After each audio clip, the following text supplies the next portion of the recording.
Bem-vindos a mais uma edição do projeto Segunda-feira, 18 horas.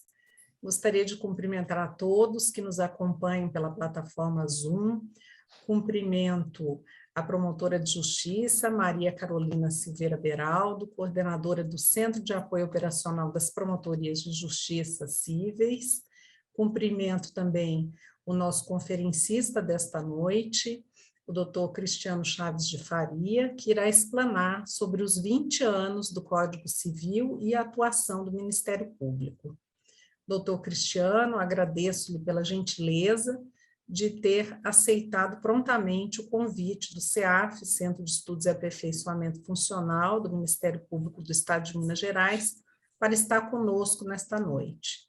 O objetivo do projeto Segunda-feira, 18 horas, é trazer assuntos relevantes para o sistema de justiça e que, de algum modo, irão impactar a forma de atuação dos operadores de direito, em especial dos membros, servidores e estagiários do Ministério Público. Registro também que o nosso Procurador-Geral de Justiça, doutor Jarbas Soares Júnior, hoje, por compromisso externo previamente agendado, não poderá estar conosco nesta ação educacional. Porém, solicitou-me que transmitisse a todos os seus cumprimentos e o desejo de um excelente evento. Na certeza que todos irão aproveitar os ensinamentos do nosso palestrante, eu passo a palavra para a promotora de Justiça, Maria Carolina Silveira Beraldo, para a condução dos trabalhos. Bom evento a todos. Obrigada, doutora Elaine. Boa noite, colegas. Boa noite, querido colega, doutor Cristiano Chaves de Farias. Uma honra tê-lo, ainda que virtualmente, aqui em Minas Gerais. Bom, como presidente de mesa, então, me incumbem aqui algumas tarefas, e a primeira é apresentá-lo, embora todos conheçam o professor Cristiano, né, professor de todos nós. Para quem está aqui pela primeira vez e ainda não conhece um pouco da história do professor Cristiano, ele é promotor de justiça no Ministério Público do Estado da Bahia, mestre em Ciências da Família na Sociedade Contemporânea pela Universidade Católica de Salvador, professor de Direito Civil da Faculdade Baiana de Direito, professor do Complexo de Ensino Renato Saraiva, o CERS, membro do IBDFAM. Esse é o pequeno currículo que tem aqui, mas o professor Cristiano, ele é, não vou dizer prata da casa, né, mas é um dos ouros do Ministério Público brasileiro, né, com muita alegria mesmo que recebemos o professor Cristiano aqui nessa noite para tratar desse tema instigante de 20 anos do Código Civil e da atuação do Ministério Público, né? A gente acaba vendo bastante a atuação do MP no CPC, né? Mas a gente acaba não aprofundando tanto os nossos estudos, né, na atuação do MP no Código Civil. E, professor Cristiano, neste ano passado, quando o doutor Jarbas assumiu como Procurador-Geral de Justiça, ele estruturou pela primeira vez, o Centro de Apoio Operacional às Promotorias Cíveis. E ele me incumbiu dessa tarefa. Carol, você vai estruturar e você vai coordenar, porque é necessário que a gente resgate a atuação do Ministério Público na área civil. Uma atuação que muitas vezes acaba ficando um pouco invisibilizada, talvez dada como pressuposto, e de alguma maneira foi sendo diminuída ao longo do tempo. Então, a cada vez que eu vejo uma possibilidade da gente poder sentar e discutir, e desse tema ser trazido, isso me alegra muito. Então, é com essa alegria que o senhor é recebido em casa aqui em Minas hoje, né? Nesse espírito de que o Ministério Público Mineiro tem buscado resgatar a atuação do MP na área civil, e sua palestra vem no momento mais importante. Então, pelo menos do meu ponto de vista, parabéns, doutora Elaine, nossa coordenadora da Escola do MP, pela escolha. Bom, já vou passar a palavra para o professor Cristiano, mas antes eu preciso informar que essa ação educacional está sendo gravada, vai ser disponibilizada posteriormente na Escola Virtual do MP, e assim como a gente tem feito com todos os eventos do Centro de Apoio Operacional das Promotorias Cíveis, em parceria, a gente vai degravar também o evento para os colegas que têm um pouco mais de pressa, né? Enfim, tempos líquidos e a gente tem essas urgências, então depois vai ficar também degravado. As perguntas devem ser postadas, então, no fórum QIA, né, de perguntas, e vão ser repassadas ao professor nos minutos finais, e se não der tempo, fiquem tranquilos, vão ser enviadas ao professor Cristiano para resposta por e-mail. Então, sem maiores delongas, eu passo a palavra ao Cristiano. Fique à vontade, professor, seja muito bem-vindo. Que bom. Eu queria começar, doutora Elaine, doutora Carol, os colegas da escola, do CEAF, eu queria começar cumprindo fielmente a orientação do padre Antônio Vieira. Vieira foi um dos maiores oradores que o Brasil teve, e Vieira diz que a maior de todas as virtudes que um ser humano pode ter é a gratidão. Então, eu começo dizendo obrigado. Obrigado eu pelo convite, obrigado eu pela oportunidade de estar aqui. Para mim é uma honra enormíssima, eu tive dificuldade, quero agradecer também a Daniela, que foi extremamente cuidadosa, atenciosa em conseguir aí ajustarmos para que eu pudesse estar aqui hoje, embora com outros compromissos aqui, mas ajustando para que tenhamos esse nosso encontro de hoje e que ele seja muito proveitoso. Então, em primeiro lugar, antes de qualquer outra coisa, eu queria agradecer pelo convite, eu estou honradíssimo esse debate. E mais do que isso, eu estou muito honrado de participar de um tema tão interessante, tão relevante. Carol, não tenha dúvida de que toda a sua preleção já valeu o nosso encontro dessa noite inteiro. E qualquer coisa que eu venha falar hoje vai ser redundante, porque você fez com rápidas palavras a mais perfeita síntese do que hoje passamos no campo da atuação em relação ao direito civil. Nós estamos colhendo exatamente o que plantamos. E nesse ponto nós não podemos reclamar da vida, porque fomos nós quem escolhemos esse caminho. Fomos nós quem tanto nos manifestamos nos processos de que não tínhamos interesse, que o legislador resolveu dizer que, de fato, não nos interessa. E aí nós fomos, com o passar dos anos, colhendo essa diminuição, esse recrudescimento da atuação do Ministério Público no campo civil. Eu queria lembrar, portanto, que, antes de qualquer outra coisa, talvez nós precisemos, sim, marcar um debate, e eu já estou me escalando aqui, eu já estou aqui me autoconvocando para o nosso novo debate, doutora Elaine, sobre os limites da liberdade funcional nos processos. Porque não é possível que nós não tenhamos uma visão sistêmica do Ministério Público.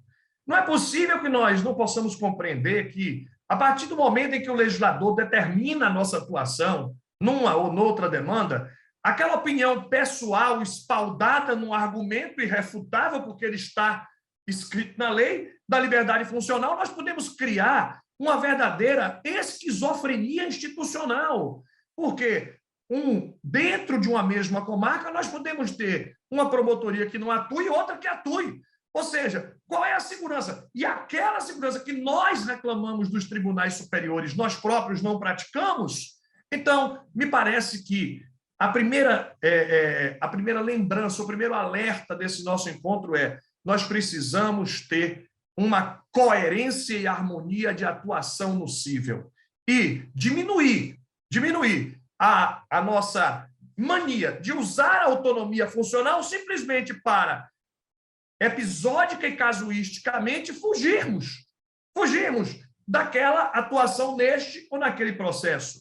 Me parece, inclusive, que um exemplo pode ser muito bem explorado, viu, Carol? Que é o exemplo do artigo 1815 do Código Civil. E, colegas, observem que esse artigo 1815 do Código Civil, ele tem uma redação atualizada. Ele não constava da redação originária do Código de 2002. Quando o Código foi elaborado, lá em 2002, este dispositivo não existia. E ele afirma expressamente que a ação de indignidade sucessória pode ser promovida pelo Ministério Público nos casos de homicídio. Homicídio doloso, tentado ou consumado. Curiosamente, o legislador nos legitimou e, convenhamos, numa espécie de contramão da história. Eu chamo a atenção para uma espécie de contramão porque ordinariamente, esse mesmo legislador tem retirado a nossa legitimidade. E, nesse caso, curiosamente, ele nos legitimou para uma ação que, anteriormente, nós não tínhamos legitimidade. Ação de indignidade sucessória. É o artigo 1815, parágrafo 1º, com a nova redação. Curiosamente, nós não temos, no Ministério Público Brasileiro, nenhuma ação de indignidade ajuizada. Nenhuma. O que significa claramente que nós não estamos utilizando a prerrogativa que nos foi deferida. Sim, talvez porque não fosse o caso, talvez, mas, por outro lado, será que, assim como fizemos historicamente importantes campanhas para adquirirmos legitimidade, será que não seria o momento de pensarmos nisso?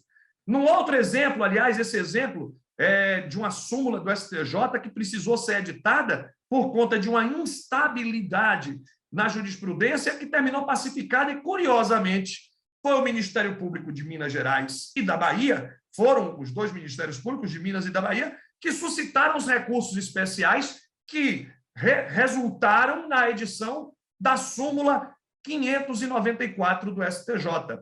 Esta súmula 594 reconhece a legitimidade do Ministério Público para promover ações de alimentos em favor de crianças e adolescentes, mesmo que na comarca tenha defensoria pública, mesmo que essa criança ou adolescente não esteja em situação de risco do artigo 98 do ECA, mesmo que essa criança ou adolescente esteja sob o pleno exercício do poder familiar. Aliás, o texto da súmula ficou enorme para fazer todas essas ressalvas. Na Bahia, em Minas Gerais, no Brasil inteiro, quantos e quantos colegas, no atendimento ao público, recebem pessoas que vão ao Ministério Público, que vão bater nas portas do Ministério Público porque querem propor uma ação de alimentos, de revisão, de oferta de alimentos, e o Ministério Público simplesmente diz, olha, aqui tem defensoria, vá na defensoria. Mas como nós não temos legitimidade, como encaminhar para a defensoria algo que é nosso?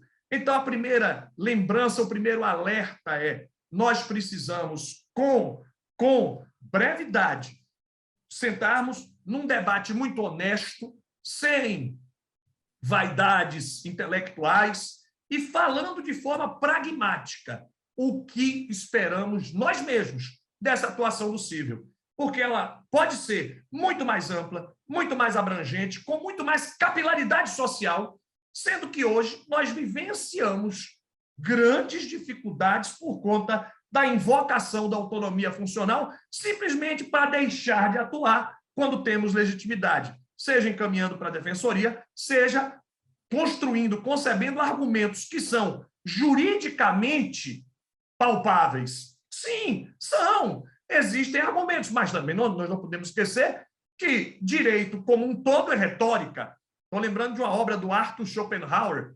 Schopenhauer tem uma obra pós-mortem. Dizem, né, que depois da morte do Schopenhauer, os herdeiros dele, na casa onde ele morava, os herdeiros resolveram fazer uma busca dos seus documentos pessoais e descobriram que ele tinha deixado 38 escritos, 38 manuscritos, né, naquela época. Mas ninguém sabia se aquilo tinha uma conexão entre eles, ninguém sabia se aquilo ali tinha uma intenção de publicação ou não. Enfim, de todo modo, os herdeiros reuniram aqueles escritos e publicaram essa obra pós-mortem, do Schopenhauer. A obra se chama, curiosamente, 38 estratégias para ganhar um debate sem ter razão. É como essa obra está publicada no Brasil, obra de filosofia, não é de direito não, gente, pelo amor de Deus.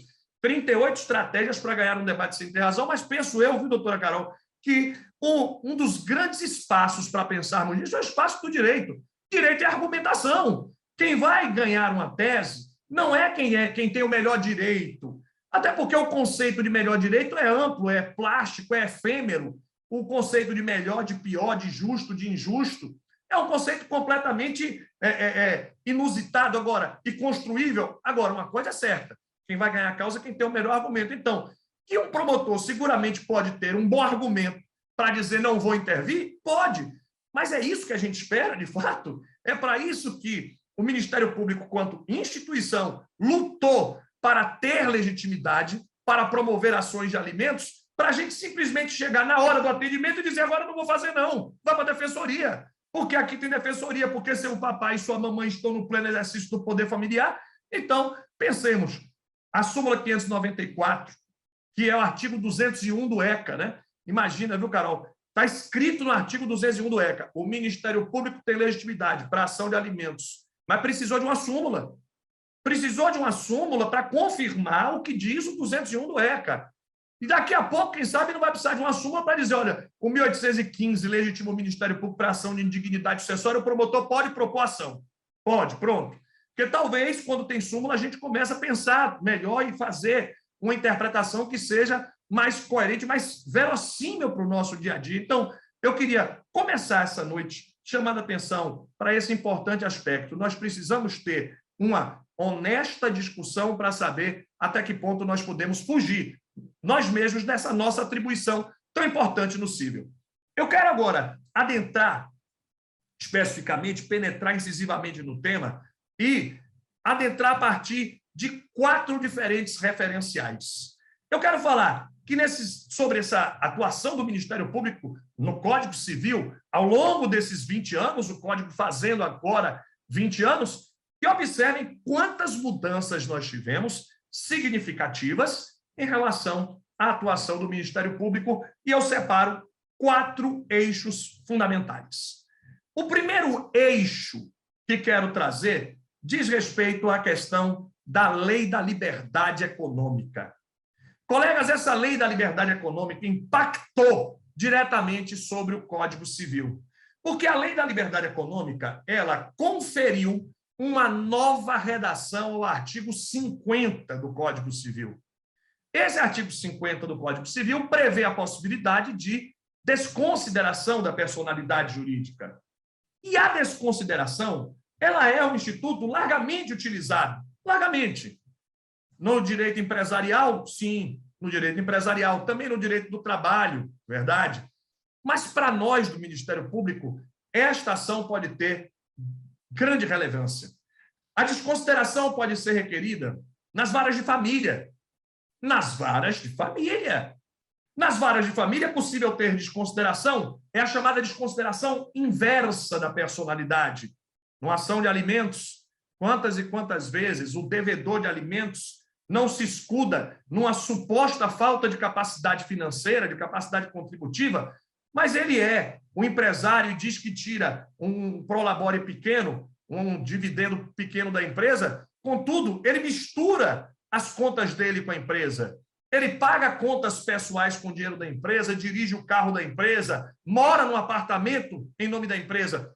Essa confusão patrimonial permite, lá nas varas de família, desconsideração da personalidade jurídica inversa, nas varas sucessórias, a desconsideração inversa, já que o empresário pode ter colocado parte dos seus filhos como sócios, fraudando a herança.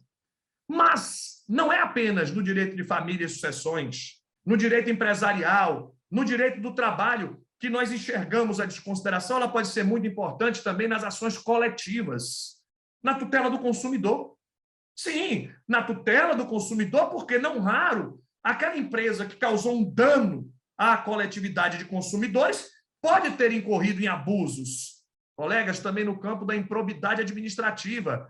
Não esqueçamos que os atos de improbidade podem ser praticados também por particulares em conluio com agentes públicos e que estes particulares podem ser pessoas jurídicas. E a desconsideração servir como um mecanismo importante. Atenção, o artigo 50 do Código Civil, com a nova redação, não retirou a legitimidade do Ministério Público. Não retirou. Então, nós podemos, seja atuando como parte autora, seja atuando como custos iuris, antigamente chamou custos legis, né? Talvez muitos colegas não tenham pego essa época, não, né? Fiscal da lei, dizia antigamente. Da lei é muito pouco, então é fiscal da ordem jurídica. E nesta ideia, tanto o custos iuris, fiscal da ordem jurídica, quanto o autor, o Ministério Público pode requerer a desconsideração. O primeiro aspecto que coloco, portanto, em observação é que a legitimidade do Ministério Público para a desconsideração é ampla. E muitas vezes eu sei que o colega pode dizer, poxa, mas eu só sou o fiscal aqui. Quem tem que requerer é a parte. Podemos nós. Até porque a desconsideração pode ser extremamente importante para corrigir situações de vulnerabilidades. Vulnerabilidades. Numa vara de família e sucessões, imagine que a desconsideração pode ser um grande instrumento para coibir violência doméstica. E o 698 do CPC, 698 do CPC, diz que atuará o Ministério Público nas ações de família quando houver indícios de violência doméstica. Portanto, se a desconsideração pode contribuir para a pessoa vitimada pela violência doméstica e familiar, essa pode ser uma boa justificativa, sim, mesmo como fiscal, numa ação civil pública, a desconsideração pode atender aos interesses da coletividade. Portanto, o que proponho em primeiro plano é: não vamos perder isto que historicamente tem sido nos conferido. E, curiosamente, eu chamo a atenção à Lei da Liberdade Econômica. Vale a pena colocar o acento, né? É uma lei que propõe uma liberdade, uma autonomia negocial. O que seria, de todo modo, Carol, pense comigo, que seria completamente justificável que, no âmbito de liberdade econômica, se restringisse a legitimidade do Ministério Público. Dizer, olha, as partes são livres, todo mundo é igual, não existe pobreza no Brasil, então é todo mundo igual mesmo, não tem ninguém em situação de vulnerabilidade, o Ministério Público não precisa estar legitimado, mas a nossa legitimidade se manteve. Então, é preciso que façamos bom uso. Apenas aqui um dado processual, lembrar que o artigo 133 do CPC exige que o requerimento de desconsideração seja feito através de um incidente processual. Então, peticiona-se através de um incidente, formando um incidente, e o processo fica suspenso até o julgamento do incidente. Este é o artigo 133 ao 137 do CPC, indicando ali um procedimento de intervenção de terceiros. É um incidente processual de intervenção de terceiros. Esse é o primeiro aspecto que quero colocar em atenção. Um segundo aspecto que quero trazer também, uma vez mais falando da Lei da Liberdade Econômica, mas agora em outro setor, diz respeito às questões contratuais. Parece que a leitura dos dispositivos do Código Civil, que remanesceram com a nova redação por conta da Lei da Liberdade Econômica, tirariam por completo do Ministério Público qualquer possibilidade de atuação no campo contratual. Eu digo isso porque o artigo 113, parágrafo 2º, nova redação, diz assim: as partes são livres. Isso quase me lembra, viu, doutora Elaine e demais colegas, o pacta sunt servanda, né? Quem nunca disse, o contrato faz lei entre as partes. Mas esse contrato que faz lei entre as partes, será que é os contratos que nós celebramos, né, com os cartões de crédito? E será que são os contratos que nós celebramos com os planos de saúde, com as companhias telefônicas?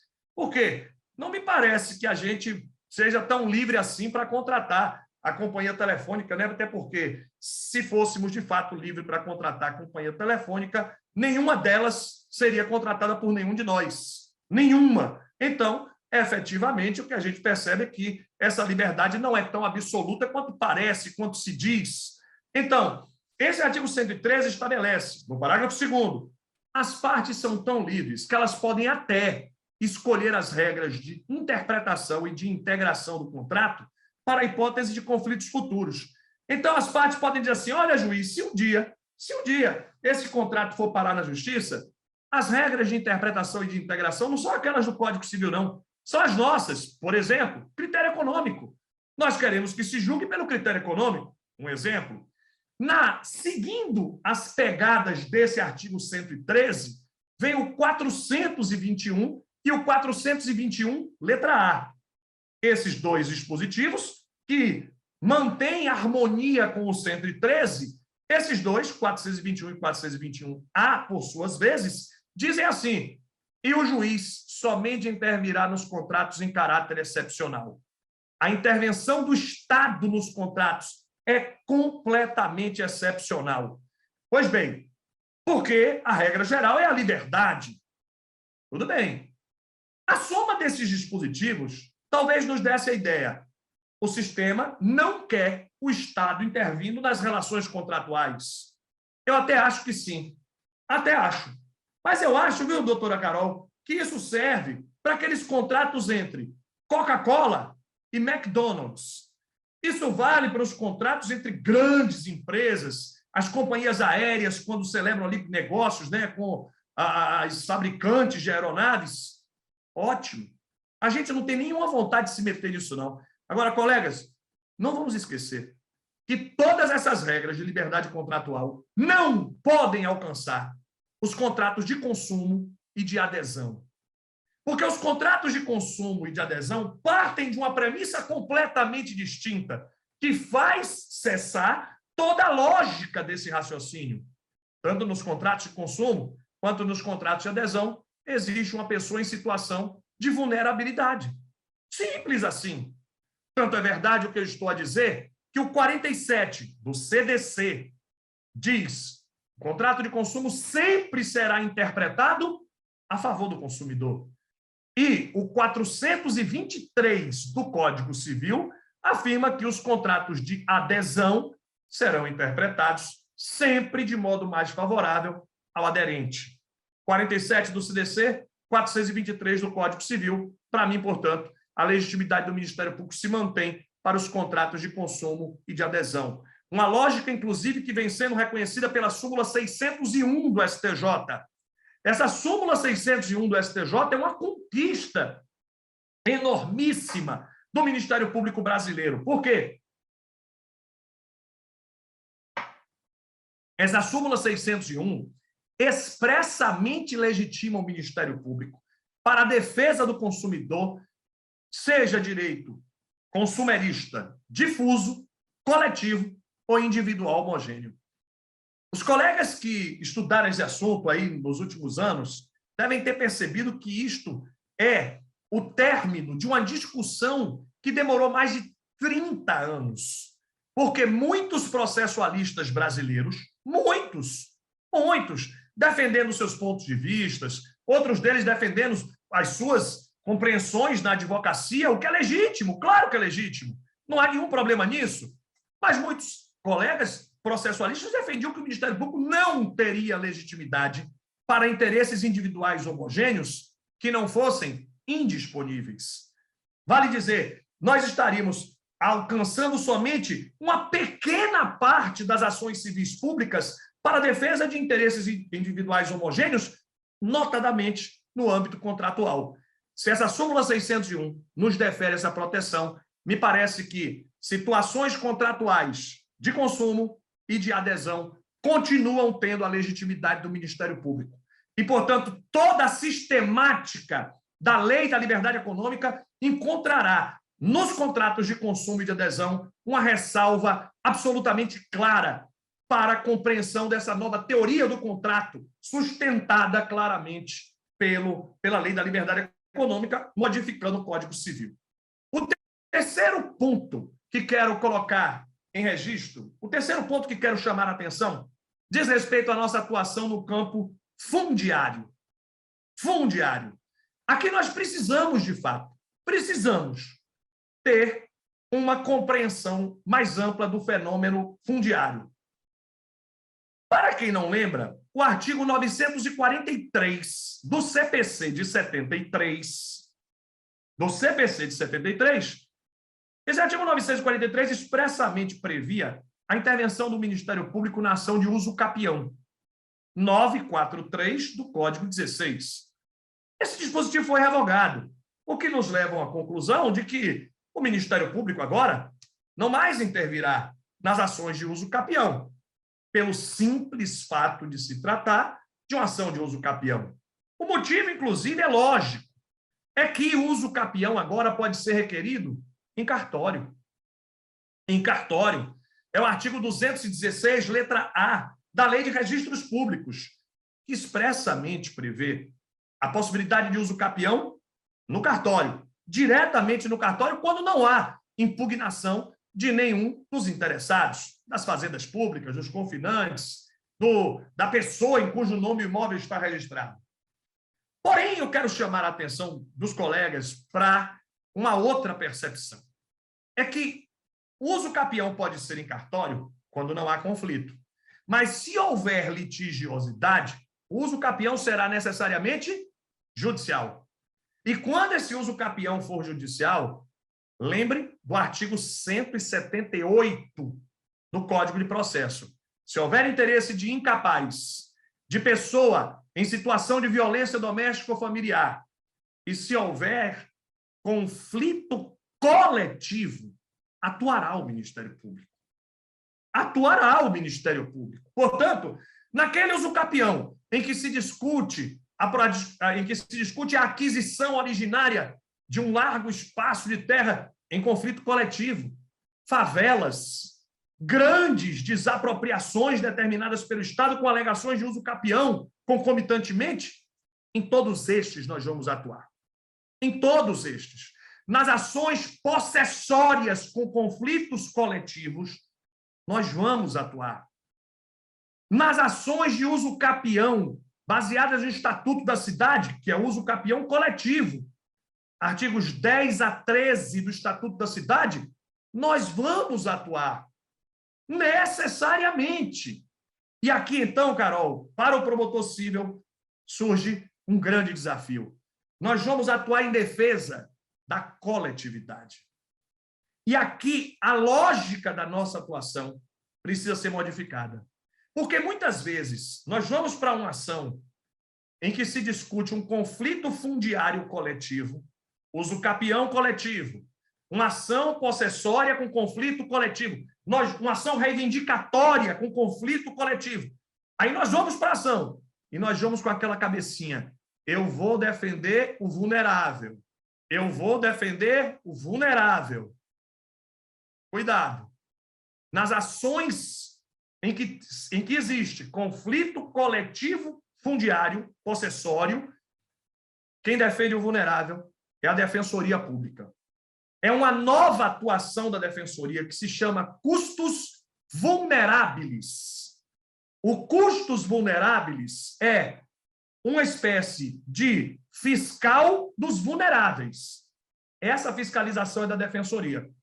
O que, para mim, Carol, eu não sei se você já pensou nisso, coloca o acento na ideia de que nós vamos fiscalizar o interesse coletivo. Coletivo. E aí, nós precisamos estar imbuídos de um propósito que o Código Civil de 2002 nos deu: socialidade. A ideia do conflito coletivo é ter uma resolução que atenda à função social. Portanto, claro que o promotor vai se sentir, muitas vezes, extremamente fragilizado. O promotor vai se sentir numa posição desconfortável porque ele vai pensar, peraí, mas como é que eu resolvo esse problema?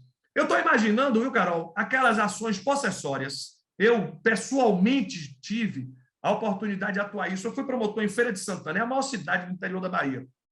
E fui o promotor desta ação, como custos iuris. Era uma ação possessória ajuizada pelo proprietário com registro em cartório de uma área enormíssima, uma área que tinha sido invadida por uma coletividade. A coletividade invadiu. E ali tinham, olhem bem, eu queria que vocês fizessem essa conta, 2.000 famílias. Eu não estou dizendo que ali tinham 2.000 pessoas. Ali tinham 2.000 famílias. Só a título de curiosidade, já tinha escola, o poder público já tinha ligado luz elétrica, água, a prefeitura cobrava o IPTU de quem morava ali, com base na posse, cada um ia na prefeitura e dizia, eu sou possuidor, e pronto. E muito bem. E o proprietário diz, olha, eu sou proprietário, eu comprei isso aqui, eu morava em outra cidade, não soube, quando eu soube, cheguei aqui e entrou com a ação.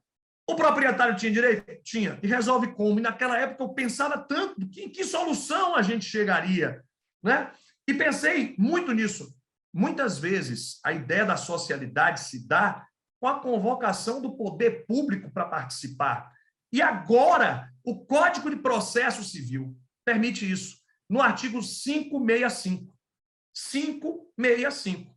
Toda vez que o conflito é coletivo, o MP e a Defensoria vão atuar. Fiscal da ordem jurídica, o MP. Fiscal dos vulneráveis, a Defensoria. custos iuris, o MP, custos vulneráveis, a defensoria. E os dois podem convocar, ou o juiz pode de ofício, o poder público. Mas para que se pode convocar o poder público? Para tentar que o poder público dê uma solução que seja socialmente aceita. Ou seja, se é para tirar aquela população dali, eles vão para onde? Se não é para tirar dali, por que o poder público não desapropria logo? Por que o Ministério Público não requer a desapropriação judicial? Esse é o artigo 1228, parágrafo 4º. O Ministério Público requer que o juiz decrete a desapropriação, se o poder público não decretar, e fixe a indenização. Essa indenização pode ser paga pelo poder público quando houver pessoa em situação de vulnerabilidade. Então, no âmbito fundiário, a nossa legitimidade agora traz uma atuação específica em favor da coletividade no âmbito de conflitos coletivos fundiários. E estes conflitos, hoje, com uma carga altíssima de dificuldade, de complexidade, porque existem grupos aí de interesses completamente específicos nesses conflitos, infelizmente isso também é verdadeiro, e a gente precisa evoluir e pensar essa atuação no campo fundiário. E, finalmente, eu não gosto de falar para quem tem fome e para quem tem sono. Então, para eu não incomodar nem a fome nem o sono, já partindo para o quarto e último aspecto que eu anunciei da atuação do Ministério Público, agora chegamos no campo das relações familiares. E as relações familiares sofreram agora uma grande novidade. É o EPD, o Estatuto da Pessoa com Deficiência, que renovou sobremaneira toda a proteção da pessoa com deficiência. E o EPD mantém a legitimidade do Ministério Público para todas as demandas que envolvam interesses de pessoas em situação de deficiência. Pessoas com deficiência física, mental, intelectual e sensorial. Eu sei que muitos colegas, muitos, têm invocado o artigo 748 do CPC, 748 do Código de Processo Civil, para dizer que o Ministério Público só teria legitimidade para as ações de curatela quando houvesse doença mental grave, o que limitaria, por um lado, a atuação do Ministério Público e, por outro lado, também reduziria sobremaneira o alcance da ação de curatela. Eu só quero lembrar que esta não é a conclusão a que chega a melhor doutrina brasileira. Eu faço aqui referência ao professor Fred Didier, meu conterrâneo aqui da Bahia, e faço referência, para mim, à melhor obra do Brasil sobre a ação de curatela. Não conheço uma obra que tenha mais alcance prático. É um colega nosso do Rio de Janeiro, chamado Robson Renaud Godinho. O Robson Renaud Godinho escreveu comentários ao Código de Processo Civil e ele comenta exatamente o capítulo da ação de curatela. E o Robson Renaud Godinho chama atenção para um detalhe, é que inúmeros sites brasileiros colocam o artigo 1769 do Código Civil, 1769, que é o artigo com a redação dada pelo Estatuto da Pessoa com Deficiência e que é o artigo que nos legitima, e um monte de sites dá ele como revogado pelo CPC. Só que essa revogação seria supostamente uma revogação tácita. E o Robson Renaud Godinho diz o seguinte, mas como que o Código de Processo revoga o Estatuto da Pessoa com Deficiência, sendo que o Estatuto é a norma especial e o Código de Processo é a norma geral? E aí muita gente diz, espera aí, mas o Código de Processo entrou em vigor depois. Mas o Código de Processo é norma anterior. Para quem não lembra, o Código de Processo Civil foi editado em março de 2015, publicado com vacatio legis de 1 ano. O EPD foi editado posteriormente. O EPD foi editado em junho de 2015, para entrar em vigor em janeiro de 2016. Portanto, sob o ponto de vista cronológico, a norma existe na data da promulgação. Então, o CPC é norma anterior, o EPD é norma posterior. Sob o ponto de vista da especialidade, do critério da especialidade, o EPD é norma especial, o CPC é norma geral. então o Ministério Público está legitimado. Está legitimado. E o grande problema dessa legitimação não é apenas a ação de curatela, não. Colegas, lembrem que junto com a ação de curatela tem a legitimidade para a TDA, para a tomada de decisão apoiada. Porque nos casos em que não cabe curatela, porque a pessoa tem condições de manifestar a vontade, sim, porque quem tem condições de manifestar a vontade, mesmo tendo uma deficiência física, intelectual, sensorial, mental, enfim, mesmo pessoas que têm deficiência, se elas puderem exprimir vontade, elas não vão para a curatela. Não vão. Não vão. Mas podem ir para a TDA. Será que o Ministério Público não pode, então, requerer a TDA naquelas ações de curatela em que não se pode decretar curatela, mas o Ministério Público diz, olha, eu sou legitimado para curatela, também sou para TDA, eu estou requerendo. A única lembrança que eu faço é o STJ está dizendo que a TDA precisa da anuência da pessoa com deficiência. Então, o juiz vai ter que designar uma audiência para ouvir a pessoa com deficiência, os dois apoiadores, para saber se todos anuem. Se todos aquecerem, TDA, requerida pelo Ministério Público. Ou seja, nós não podemos esquecer que, mesmo atuando como fiscal, nós temos aqui um rico espaço de atuação no campo da proteção das pessoas com deficiência por conta dos dispositivos que vieram do EPD, do Estatuto da Pessoa com Deficiência. Nessa mesma linha de compreensão, eu lembro que o artigo 85 do EPD, do Estatuto da Pessoa com Deficiência, esse artigo 85, ele diz expressamente: a curatela é somente para efeitos patrimoniais e negociais. Somente. Ou seja, a extensão da curatela é somente para atos patrimoniais e negociais. Olhem que detalhe interessante. Atos existenciais, a pessoa poderia praticar. Só que, muitas vezes, essa pessoa sob curatela não tem condição de praticar nenhum ato, sequer existencial. Eu lembro de um caso de uma moça em curatela, e ela tinha, a patologia que ela tinha, despertava nela um furor sexual em determinados momentos, e a mãe dela, então, quis esterilizá-la. Ela era muito jovem e queria esterilizá-la. Foi no hospital público, o hospital disse: a senhora não pode. Com o seu exercício de curatela, a mãe era a curadora dela, a senhora não pode autorizar a esterilização dela, porque a esterilização dela, só ela. E a moça voltou lá no Ministério Público para dizer: olha, e agora, eu faço o quê se eu não posso autorizar? E eu disse a ela: o médico está certo. A curatela é somente patrimonial e negocial. Agora vai ter que requerer uma outra providência, um alvará judicial autorizando a cirurgia. O Ministério Público tem legitimidade? Claro que tem. Claro que tem. O Ministério Público está legitimado para promover outros requerimentos de natureza existencial para a proteção dessa pessoa com deficiência. Uma legitimidade que vem diretamente do EPD. E por uma lógica muito simples: quem pode o mais, pode o menos. Se o Ministério Público pode requerer para fins de curatela, pode também para fins de TDA, pode também para outras medidas de cunho existencial que decorram dos estreitos limites da curatela impostos pelo artigo 85 do EPD. Tudo isso, toda essa ideia, colegas, o que quero é chamar a atenção de que nós temos uma renovação importantíssima da nossa atuação no campo das relações civis.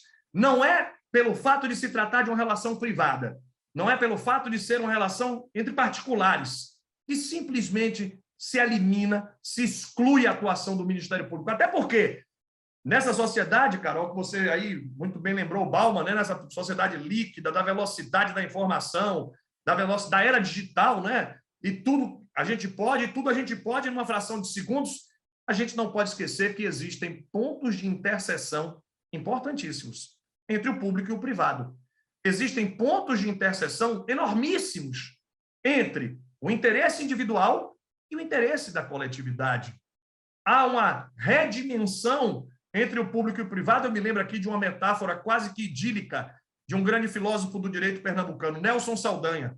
E o Nelson Saldanha dizia: às vezes é tão difícil estabelecer o que é público e o que é privado, assim como é difícil estabelecer o que é que eu posso no meu jardim e o que é que eu posso na praça.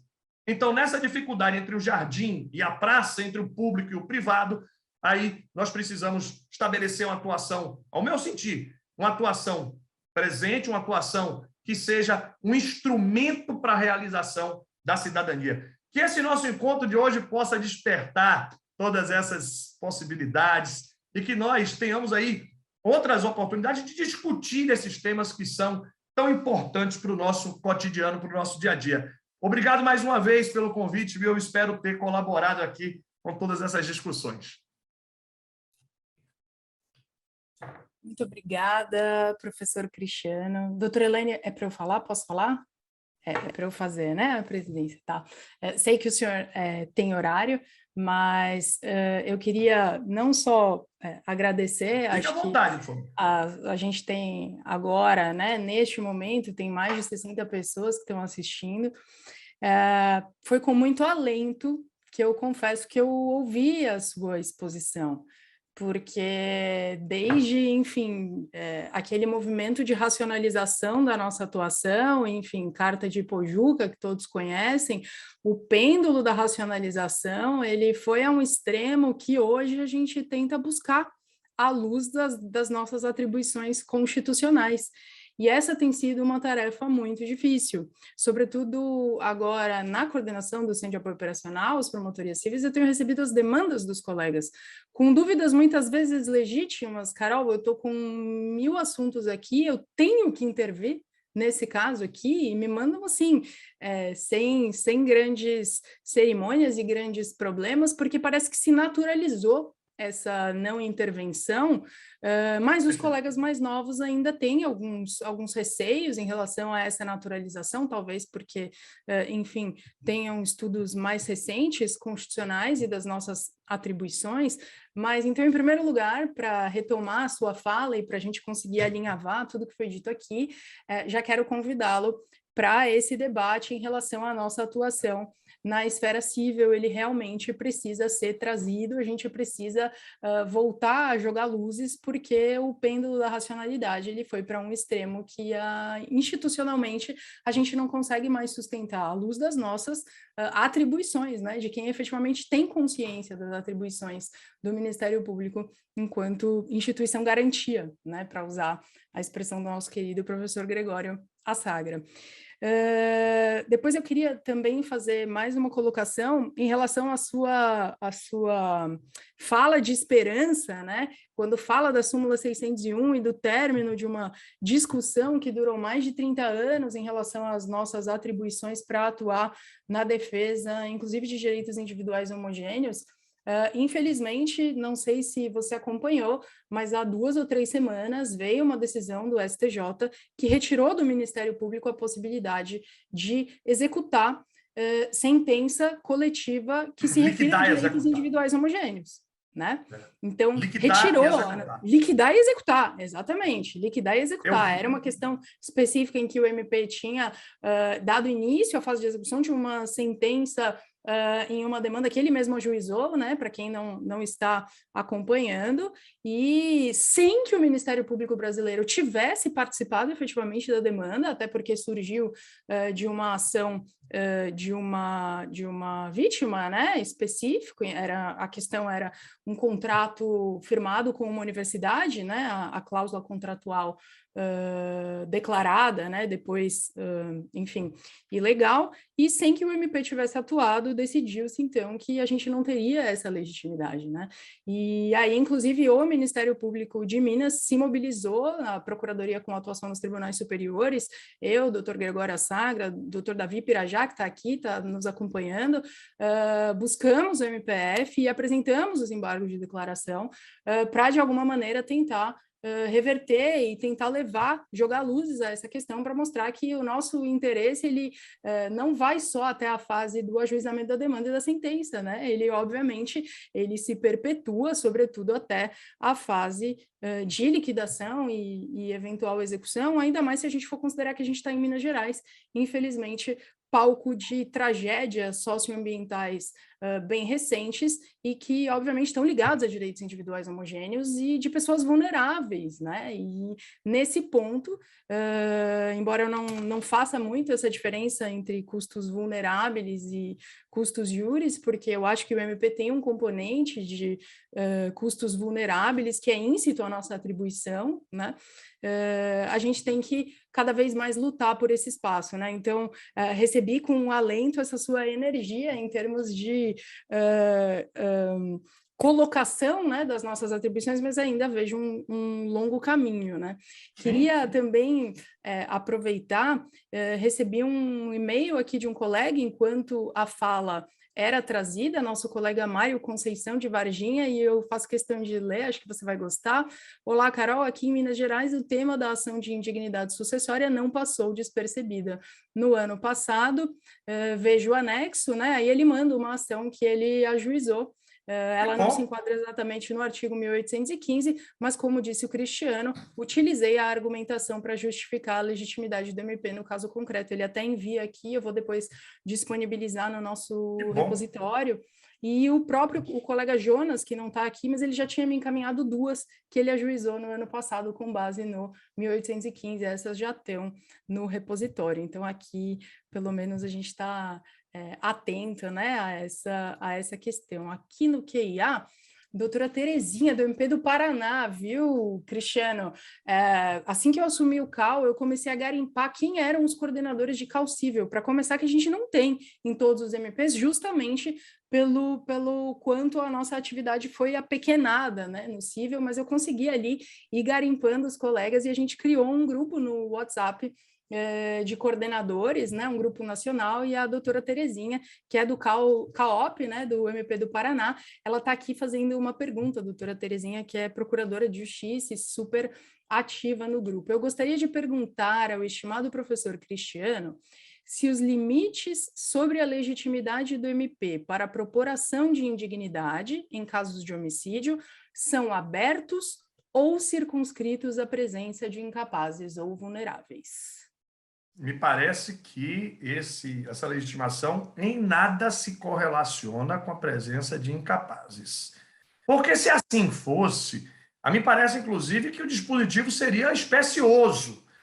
E na medida em que, em primeiro lugar, o dispositivo não faz referência.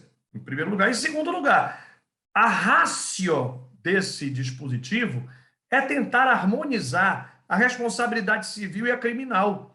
A gente vai lembrar que o artigo 935 fala da autonomia das instâncias e, ao mesmo tempo, reconhece, curiosamente, a legitimidade do Ministério Público para ação penal, mas não teria essa legitimidade para ação de indignidade. Considerando que a reparação do dano é efeito da sentença penal condenatória, então a reparação do dano decorreria numa ação civil ex delito. Numa ação civil ex delito para liquidar e executar a decisão penal, que já pode ter, inclusive, fixado valores indenizatórios. Mas a indignidade não. Então, mesmo quando o juiz penal condena por homicídio, a partir da decisão do tribunal do júri, uma decisão condenatória, não se perde o direito sucessório, a qualidade sucessória, porque o Código Civil somente permite a exclusão sucessória numa ação de indignidade. Então, a legitimidade do Ministério Público é para manter uma espécie de harmonia, de equilíbrio do sistema, para que este efeito, que não pode decorrer da sentença penal condenatória, seja alcançado no interesse social. Portanto, só para concluir, Carol, não vejo nenhuma correlação com a presença de incapazes. Pessoalmente, eu não vejo nada nesse sentido e não vejo no dispositivo nada que nos conduzisse a essa conclusão.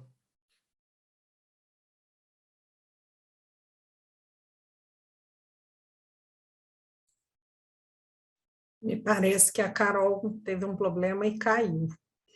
Então, parece que ela está voltando. Ela voltou. Caiu online. Eu caí, gente, mas eu voltei. Voltou. Perdi todo o fio. Eu dizia, viu, Carol, que eu não vejo nenhuma correlação nesse sentido. Não vejo. Ah, sim. Essa parte eu peguei, sim. Acho que a legitimidade é autônoma, Até porque o próprio artigo 177, o próprio artigo 177 do CPC, antes de falar do 171, que o Ministério Público atuará como fiscal quando houver interesse de incapaz, pessoa em situação de vulnerabilidade. O 177 diz, ele exercerá o direito de ação nos casos previstos em lei. Então, não há nenhuma limitação para o 1815, porque o 177 do CPC diz nos casos previstos em lei, independentemente, portanto, da presença ou não de situação de pessoa incapaz ou em situação de vulnerabilidade. Perfeito. Deixa eu ver se temos mais alguma aqui. Não temos, mas eu tenho muitas fervilhando aqui. Eu espero que a gente possa ainda falar mais sobre os temas de atuação do MP e que a gente possa depois trazer isso num seminário, né, para debate com os colegas. Espero poder contar com você, Cristiano. Já está marcadíssimo, compromisso assumido. E acho, viu, Carol, que nós temos, de fato, um compromisso institucional. É que nós não podemos deixar a nossa legitimidade ir sendo tragada. Eu uso sempre esse exemplo. Se o CPC de 2015 for alterado em 2030, e se nada mudar hoje, nós não teremos mais legitimidade. Se nada se modificar. E se continuarmos nós a nos manifestar, dizer assim, não, olha, o artigo tal diz que é para atuar, mas eu acho que nesse caso não tem, não. Tchau. Espera que em 2030 caça tudo. E o problema institucional é muito sério, porque uma perda institucional representa uma perda da própria importância e representatividade da instituição. Eu vejo com muita preocupação simplesmente abrir mão de prerrogativas de legitimidades que são dadas por lei, ou criar, volto a dizer, sob o ponto de vista argumentativo, limites para essa legitimidade. Sim. Não, estamos na mesma página, como eu disse, é uma preocupação, acho que atualmente de muitos, mas ainda, infelizmente, uma forma de atuação de muitos também. E aí a gente agora tem uma tarefa longa e difícil nesse resgate, né? Mas estamos aqui e não vamos desistir, né? Então já está convocado, Cristiano. Com muito prazer, já está aceita a convocação. Eu acho que não temos mais perguntas aqui. Eu estou do celular, né? Tecnologia caiu, meu computador apagou tudo aqui, mas doutora Elaine está nos ouvindo? Sim, Carol. Tá. Eu preciso só dar o recado final, né, em relação à presença, que depois o CEAF vai fazer o cômputo, né, e os certificados vão ser enviados. E me diga se eu perdi alguma coisa, porque meu script fechou aqui, doutora Elaine. Não, só isso mesmo, Carol. Era isso? Vamos agradecer, então, já convidando, né, o Cristiano para tomar parte nos nossos debates, com o doutor Gregório, com o doutor Geraldo Vasques, da Procuradoria Civil. Outro ponto importante, né, Cristiano, que é a interação entre os promotores e os procuradores cíveis, né, para que a gente tenha também uma unidade de atuação e de compreensão da nossa atuação, né? Então, temos muitas tarefas. Cristiano, muito obrigada. Vou deixar a doutora Elaine encerrar. Foi uma honra, um prazer estar aqui essa noite com você. Toda minha. Muito obrigado. Bom, eu só tenho a agradecer a todos que participaram desse evento, em especial o doutor Cristiano, cuja agenda atribulada não o impediu de estar aqui conosco. Agradecer também a Carol pela participação e lembrar que hoje foi dado um passo muito importante para que nós possamos retomar esse debate importantíssimo no seio da instituição sobre a atuação do Ministério Público no cível. Então, reforço o convite que a Carol já fez para que no futuro próximo nós possamos ampliar esse debate, trazendo outros colegas e, quem sabe, fazendo um seminário, inclusive presencial. Então, é isso, foi uma satisfação recebê-lo, doutor Cristiano, muito obrigado. E obrigado a todos que participaram, obrigada à equipe do CEAF e muito obrigada, boa noite a todos. Tchau, gente, obrigado. Tchau, muito obrigada.